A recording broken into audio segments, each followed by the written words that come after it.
that royal baby. I find it interesting that the whole thing is based on Cambridge because I've been to Cambridge and I can say it's probably one of the most evil places I've ever been to. It has a ferociously negative energy. There's just nothing comfortable about the place. I don't know if it's all the universities or all the animal experimentation that goes on. It causes this sort of death energy which exists within this place. But the Duchess of Cambridge giving birth to the future King of England, and the mass hysteria that surrounds it, it all seems very scientific to me. There's a scientific aspect to it, in the sense that they're actually gauging public perception. Now, I don't know how much hysteria there actually really is. Of course there'll always be, fucking lunatics who actually think this thing brings meaning to their lives.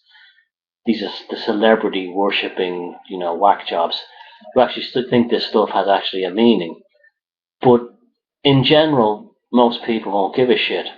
And but the media is absolutely in convulsions. The media has gone into extreme convulsions, and it seems to me that the whole thing, it's almost rooted in the scientific idea of imposing Stockholm syndrome upon the world. I was watching a thing about why Kate was so popular, Kate Middleton was so popular, and they kept saying, because she's a commoner. I mean, the whole idea of her being a commoner is ridiculous. She is absolute blue blood through and through.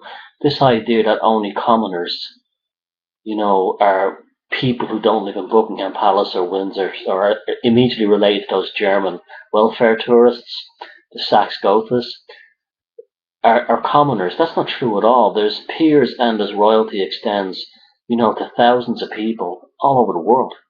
And she was one of them. She is about as much a commoner as Diana was, and Diana wasn't a commoner either, although she was probably the only human being that ever set foot in that building in the last several hundred years.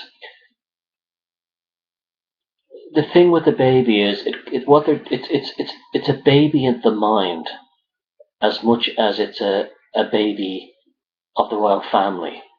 The pregnancy itself is almost like a psychological operation, and the birth of the child is the birth of a new reality for society, where they have to get used to this future king, this future royal family, and the media will portray it as being more important than your own family, and therefore this child is more important than your sister's child, or your brother's child. Or some people will actually think this baby is even more important than their own child. But the media is definitely involved in a scientific experiment. The media is definitely involved in a kind of a creation.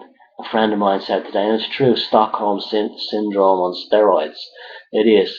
It's a creation of some kind of social engineering experiment, and it's being run out of Cambridge because Cambridge is like this kind of demonic place. This kind of evil energy grows there. In fact, I was reading a very interesting thing there that when Blake was talking about his dark satanic mills, he was actually talking about Cambridge and Oxford, and the kind of the satanic energies that were kind of run out of those places by the sort of academic in the universities and so on. So, this royal baby, it's a lot of bullshit, really, at the end of the day. It's just another human being that will never have to work in its life.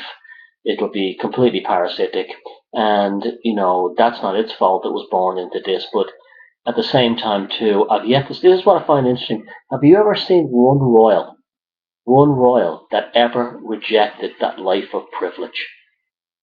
Just one. No, even when they left the royal family, like I think it was King Edward or King George, the one back before World War One wanted to marry that American woman, he still expected to be pampered in luxury. He still expected to live the life of royalty, even though he wasn't, on the payroll anymore. So even when they're not members of royalty, even when they don't play the sort of full-on role, they're still absolute parasites, because the parasitic culture is absolutely bred into them and everything they are. And these royals are nothing more than a throwback to a world that doesn't exist anymore, has no purpose to exist.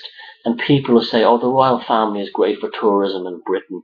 Well, there's lots of countries in the world that don't have royal families, and they have tremendous amounts of tourists. So it's a moot point. So the royal baby, I feel sorry for people in Britain having to actually fund this thing, but the whole thing is, at the end of the day,